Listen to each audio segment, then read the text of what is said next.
Do you miss your grandmother? I do, actually. Yes, I miss my grandmother and my grandfather. Being in Windsor makes it even stronger. For me, Windsor is her. Sometimes I would stop by and have tea with her because she made the best tea ever. I was always very well fed. On February 3rd, 2026, Buckingham Palace released a quiet, two-paragraph statement that detonated like a depth charge inside royal households and legal chambers across Britain. Prince William had been named the sole beneficiary of one of the most secretive and historically significant private estates in the monarchy's history. Not Sandringham, not Balmoral, not Windsor. Something older, something hidden, something Queen Elizabeth II had been protecting for years. When Camilla and her son Tom Parker Bowles discovered what had been transferred and what had been deliberately kept from them, the fury inside palace walls was unlike anything staff had witnessed in a generation. This is the story of every estate, every clause, every confrontation. From the Queen's handwritten covenants to Tom Parker Bowles' collapsed commercial schemes, to the moment Camilla stood silently watching Prince William sign away her ambitions forever. This isn't just an inheritance story. It is Queen Elizabeth II's final, unanswerable chess move. The Cedar Estate, a secret older than most living memories. Let's begin where this story truly starts. Not in 2026, but in 1944, during the darkest chapter of the Second World War. King George VI, facing the existential uncertainty of wartime Britain, quietly purchased an estate tucked deep within the Chiltern Hills, straddling the border between Oxfordshire and Buckinghamshire. It was called the Cedar Estate, and from the moment of its acquisition, it was designed to disappear. There was no royal registry listing, no public media report, no ceremonial acknowledgement. For more than 8 decades, the Cedar Estate existed only in whispered conversations among senior courtiers, a shadow property known to almost no one, yet protected fiercely by those who did. And here is the question you should be asking. Why would the royal family maintain a secret estate for 80 years? What was inside that demanded such concealment? The answer arrived in internal briefing notes shared with members of the Royal Correspondence Guild on the morning of February 3, 2026. What those notes described left even the most seasoned royal historians momentarily speechless. The Cedar Estate reportedly contains a private chapel with an engraved memorial vault listing royal family members who served in armed conflict, archival vaults housing 186 oak chests filled with personal wartime correspondence and confidential royal communications, 72 previously undisclosed royal portraits, including never-before-seen oil paintings of King George VI and Princess Margaret. And perhaps most extraordinary of all, 14 sealed audio recordings of Queen Elizabeth II in private dialogue with Winston Churchill, Nelson Mandela, Ronald Reagan, and Charles de Gaulle. One archivist who had spent decades working within the royal archives described the collection in a single unforgettable phrase. "This was not," he said, "a museum of history. It was the raw, unfiltered architecture of royal memory, a window into the private soul of the monarchy itself." Now here is what makes this even more significant. Between 2017 and 2021, Prince William had been quietly visiting the Cedar Estate on private weekends, not as a tourist, not as a ceremonial guest. He walked the cedar groves with Queen Elizabeth II. He reviewed wartime correspondence. He personally cataloged naval dispatches. He refiled hundreds of letters from Second World War soldiers. He even repaired moisture control systems in the archival chambers. This was not duty performed for appearance. This was stewardship driven by conviction. And Queen Elizabeth II noticed. In a handwritten annotation found within the Covenant Trust, she wrote, "He will inherit more than the crown. He will inherit the silence that preserved it." Those words were not accidental. They were a declaration. The Covenant Trust, a legal fortress built in secret.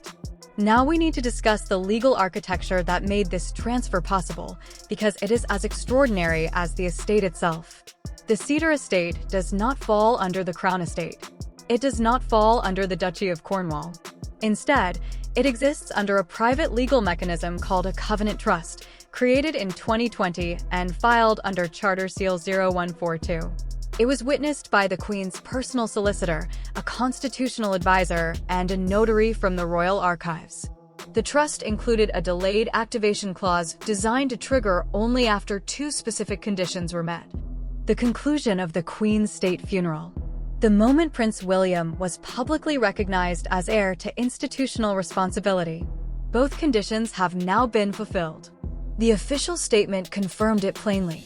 Under the terms of the sealed covenant trust executed by Her late Majesty Queen Elizabeth II in 2020, the property, known as the Cedar Estate, shall pass in full and exclusive guardianship to His Royal Highness, the Prince of Wales, effective immediately. Simple words. Irreversible consequences. From inheritance to confrontation. But this is where the story shifts from inheritance to confrontation. Because not everyone received the news with grace. Camilla and Tom Parker Bowles, the plans never meant to be found. Multiple sources have confirmed what palace insiders had suspected for some time. Queen Camilla and her son Tom Parker Bowles had been quietly, persistently, and strategically attempting to bring the Cedar Estate under their influence for years.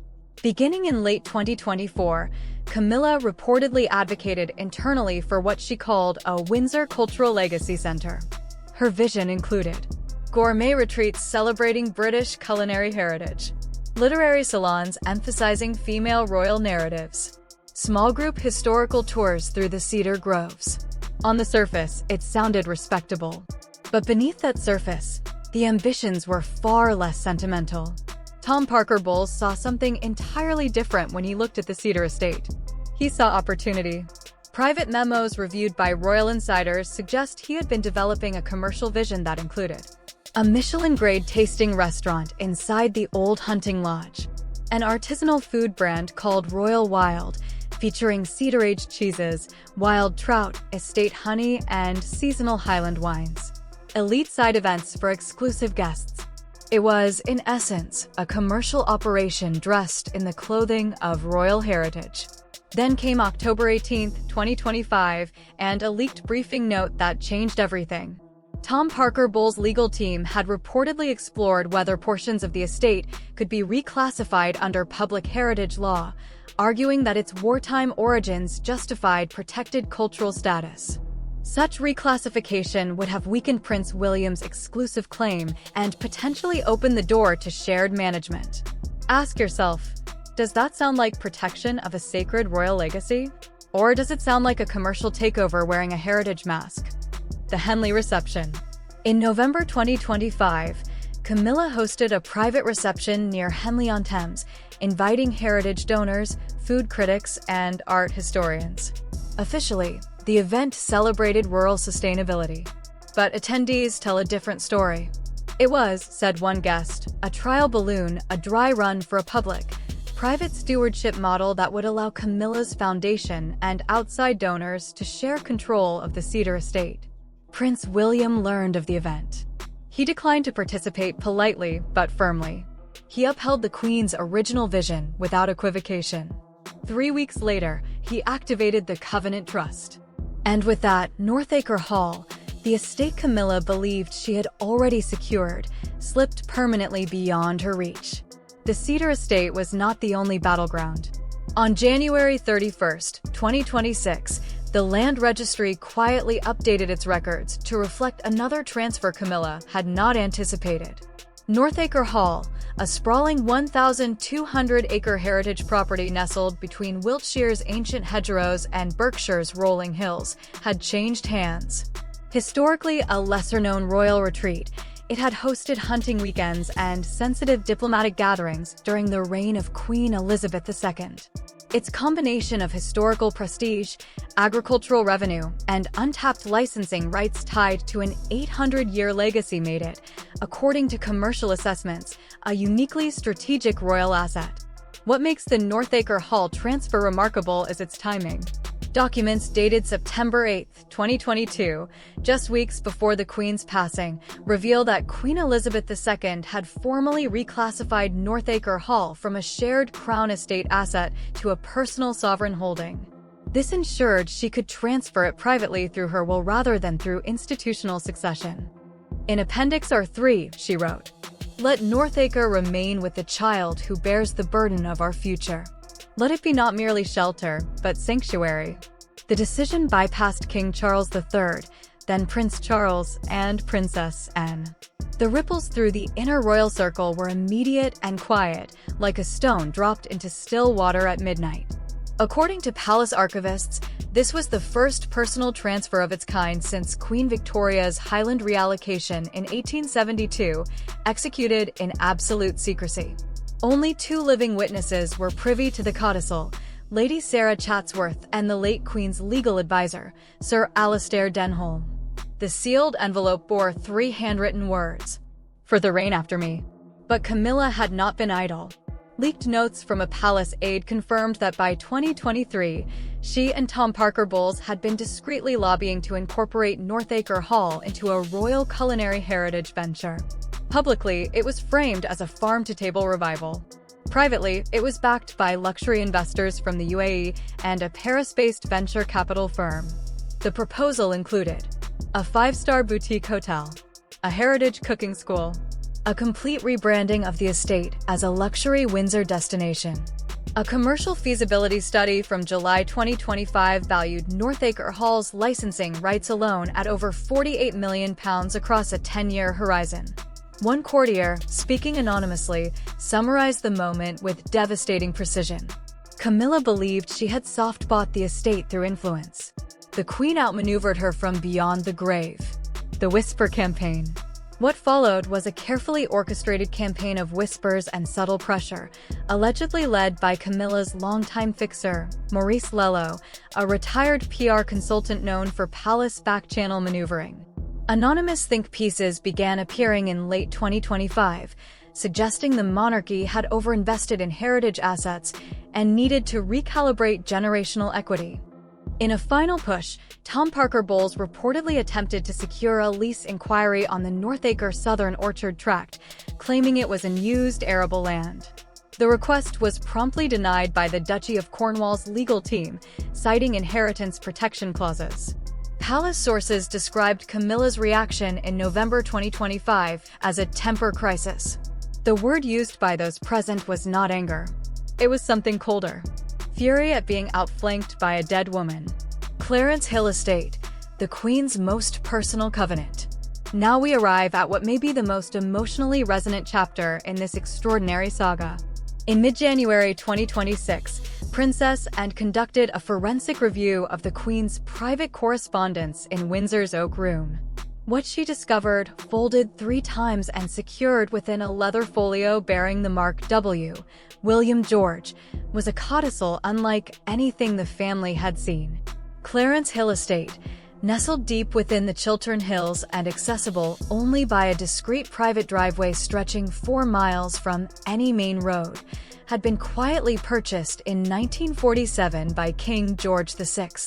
It was designed as an off-book reserve for direct heirs, insulated from Parliament, public scrutiny, and fluctuations in royal funding. The Queen's directive was written in her own hand. Clear, unambiguous, deliberately personal. I entrust Clarence Hill to my grandson William in full title and spirit, free of encumbrance, free of shadow. Let it remain outside the Crown Estate, immune to politics, immune to scandal. This land is a covenant, not a commodity. Its purpose is to guard the moral line of succession. That phrase, immune to scandal, was not idle writing. Sources indicate Queen Elizabeth II had grown deeply wary of public controversies surrounding Prince Andrew and the volatile media ventures of Prince Harry. To Elizabeth, her legacy required moral insulation, a place untouched by gossip, profit, or chaos. Clarence Hill would be Prince William and Catherine, Princess of Wales' sanctuary, the ethical and dynastic compass of the family's future. The reaction. Camilla learned of the transfer on January 20th. According to sources, she immediately summoned her legal team to Highgrove alongside Tom Parker Bowles. Her son had recently suffered a significant publishing contract loss connected to a controversy involving his food brand's misuse of the royal crust. Clarence Hill was not sacred to her. It was strategic. Internal emails later leaked reportedly revealed her vision in her own words. Imagine the launch, from the Queen's garden to yours. By January 23rd, a proposal had already been drafted under a newly registered company called Hill and Crown Limited, with Tom Parker Bowles listed as executive director. The plan: rebrand Clarence Hill into a boutique hospitality and agricultural brand emphasizing regenerative luxury, climate resilience, and royal sustainability.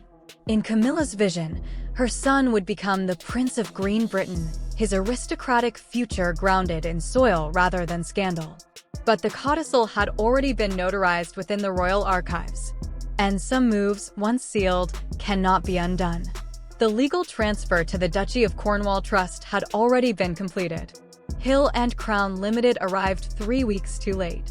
Then came January 28th and the leak that ended it all. An anonymous whistleblower, believed by some to be a disillusioned former aide, forwarded the internal Hill and Crown business deck to the Lord Chancellor's office, citing attempted commercial trespass on a sealed royal legacy. The leaked documents revealed everything: rebranding strategies, speculative luxury valuations, and digital mock-ups of Clarence Hill with corporate logos airbrushed across its Edwardian facade. The backlash was immediate and absolute. The Windsor confrontation. Prince William confronted Camilla at Windsor during a private lunch intended to honor Catherine, Princess of Wales' recovery. Sources close to the royal household described the exchange as brief but devastating. William reportedly said, "Clarence Hill does not exist to be bottled, branded, or sold. It is the last sanctuary of my grandmother's soul, and I will protect it as I protect my wife and children." Camilla left without finishing her meal. Within 48 hours, Hill and Crown Limited was dissolved. Tom Parker Bowles withdrew from 3 public appearances, citing stress-related fatigue. No formal statements were issued, but inside the palace, the message was unmistakable. King Charles III, refusing direct engagement in the confrontation, later confided in Princess, and with a line that has since passed into quiet royal legend: "Elizabeth always knew who would hold the crown, not just wear it." Greystone Downs, the most dangerous ambition. Just as the dust from Clarence Hill began to settle, a new battleground emerged, more audacious than anything before it. Greystone Downs, a protected estate spanning over 400 acres of ancient woodland, boasting a Tudor hunting lodge dating to 1578 and a private stone chapel adorned with 17th-century relics. For more than 4 decades, Queen Elizabeth II had preserved Greystone Downs as both a retreat and a living archive of royal moral code. Leaving it to Prince William was not merely practical. It was symbolic. He was not only heir to the throne, he was heir to restraint, stewardship, and quiet dignity. But Camilla and Tom Parker Bowles saw it differently. Valued at £80 million, according to documents recovered from a former financial aide, Greystone Downs became their most coveted target yet. Their vision was staggering in ambition and, many would argue, staggering in audacity. £5,000 per night eco-lodges. Curated farm-to-table dining hosted by Tom Parker Bowles. A members-only royal culinary circle targeting elite clientele from the UAE and East Asia. All packaged as a Windsor sanctuary, a premium lifestyle brand built upon someone else's heritage. Behind the scenes, Camilla's legal liaison, Sir Piers Mullery, began probing the Queen's will for any clause that might allow shared custodianship or heritage collaboration, any thread that could unravel Prince William's exclusive control. 3 weeks before the Queen's will was made public, Tom Parker Bowles quietly registered a holding company in Luxembourg, Stag Crown Hospitality Limited. Plans later recovered by palace aides included converting the estate chapel into a mindfulness retreat center and transforming the stables, once home to Elizabeth's prized ponies, into a wellness vineyard spa. Then Princess and intercepted a confidential email between Camilla's lawyer and a peer in the House of Lords. She shared it with Prince William. Her assessment was delivered in the cool, measured tone that those who know her understand to be more chilling than outrage. "She's not challenging the crown," and said, "she's challenging mother's ethics." The counteroffensive. Prince William convened a closed-door strategy session with the keeper of the privy purse. What followed was swift and decisive. A sealed codicil, released to the Royal Archives on February 3, 2026, made Camilla's plans legally impossible. Written in the Queen's hand and notarized in 2021, it explicitly barred any material transformation, commercial conversion, or brand exploitation of Greystone Downs without the express approval of Prince William himself. The clause was a direct rebuke, proof that Queen Elizabeth II had not only anticipated the challenge, but prepared for it years in advance. A palace footman who served during the confrontation described the moment Camilla opened the envelope bearing the Queen's monogram. She read it twice in complete silence. Then she spoke 4 words no one in that room would forget. "Even in death, she leaves me caged." William's response came not in words, but in action. On February 5th, he made an unscheduled visit to Greystone Downs, accompanied by Catherine, Princess of Wales, and their 3 children. Cameras captured the Wales family walking along the frozen edge of the estate's lake at sunset. No statement, no press conference, no drama. Just a family standing on their land honoring a promise. Greenheath Estate, the £37 million surprise.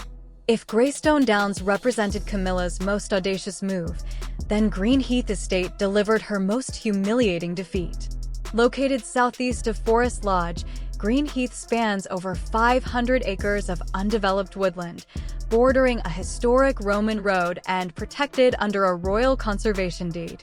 For years, insiders viewed it as a potential site for high-level diplomatic retreats, secure royal gatherings, and world-class rehabilitation programs under royal patronage. Camilla coveted it. Her planning reportedly began almost immediately after the passing of Queen Elizabeth II. But she misread the sealed section of the Queen's will, assuming Greenheath referred to a ceremonial parcel or unused hunting grounds. She was comprehensively wrong. Greenheath was accompanied by a £37 million private trust, quietly accumulated through decades of strategic transfers and personally approved by Queen Elizabeth II. And once again, the final beneficiary was not the one she expected. A financial buffer had been growing quietly in the background for years, invisible to anyone who had not been told where to look. The discovery of the £37 million trust reportedly enraged Tom Parker Bowles. He had long envisioned a media-branded culinary wellness center on the land, backed by investors from Dubai and a French spa conglomerate. Camilla had allegedly promised Tom that she would use her regency influence to secure royal endorsement, while King Charles III remained semi-retired from certain public duties. Promotional dinners had already been planned. Elite society invitations were being drafted. Organic wines, locally sourced produce, and Duchy olive oils had been selected for showcase events with foreign dignitaries. The machine was running. Then, on January 30th, 2026, Princess and, acting on behalf of the Crown Trust Authority, sealed the asset transfer, backdated to December 28, 2025. Prince William officially received full rights to Greenheath. The £37 million trust went with it. That evening, a royal black sedan delivered the final documents to Clarence House, along with something Camilla had not expected, a private audio recording of Queen Elizabeth II explaining her wishes for Greenheath in her own voice. The estate, she stated, was to become a secure legacy zone reserved exclusively for environmental education programs, child rehabilitation initiatives, educational stewardship under the direct patronage of Prince William and Catherine, Princess of Wales. The attempted challenge. According to Palace leaks, Camilla summoned Tom Parker Bowles and 2 estate lawyers to a crisis meeting at Romley House that same night. The discussion reportedly turned almost immediately to legal maneuvering. Camilla was allegedly prepared to challenge Queen Elizabeth II's mental clarity at the time of the Greenheath deed, suggesting that Prince William and Catherine, Princess of Wales, aided by influential advisors, had manipulated an elderly monarch.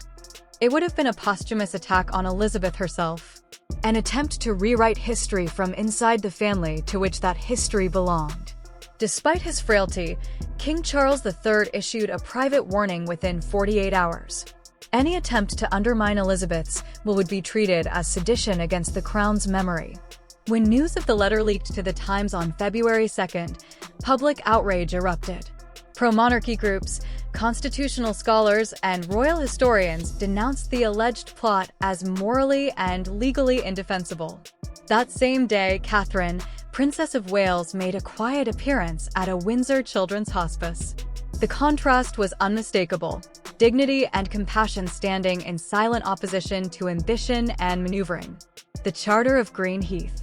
At 9:46 a.m. on February 3rd, Prince William arrived at the Greenheath gates alone. He wore a simple navy wool coat. One aide accompanied him. No cameras. No press. No fanfare. He signed the inaugural charter of the Greenheath Royal Future Trust, permanently closing the estate to commercial exploitation and codifying it under an ethical framework aligned with Queen Elizabeth II's environmental and educational vision. As the signing concluded, a Rolls-Royce appeared at the estate's western boundary. Camilla stepped out, dark glasses, lips pressed tight, a black leather folder clutched to her chest. She did not speak. She did not approach. She simply stood there, watching a vision unfold that she could neither control nor reverse. Tom Parker Bowles did not appear. By evening, Camilla had canceled a royal culinary event scheduled for February 4th. Her PR team issued a single-line statement. Her Majesty Queen Camilla regrets the recent developments and supports the King's reaffirmation of the late Queen's legacy. Oakridge Estate, the Queen's final word. Then came Oakridge. A sealed leather envelope bearing the royal cipher of Queen Elizabeth II was formally presented to Prime Minister Harriet Shawcross on the morning of February 3rd, confirming the transfer of Oakridge Estate to Prince William. Unlike Balmoral or Sandringham, Oakridge was not bound by Crown estate regulations.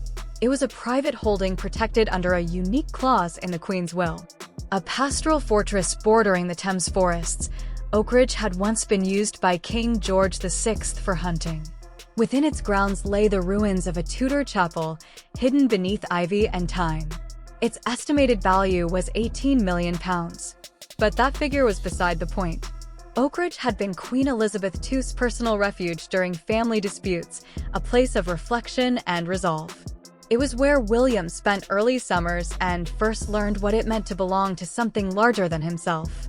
One final journal entry, tucked beside pressed lavender in the estate's private library, spoke simply of stewardship and care. The anticipatory obstruction clause. Even as the transfer was completed, whispers circulated that Camilla and Tom Parker Bowles were considering a legal appeal via the Privy Purse Committee, claiming Oakridge had benefited from public funds and could be reclassified. Prince William anticipated the move. He ordered a full forensic review of restoration logs and security expenditures dating back to 1953. Accountants cross-checked every receipt.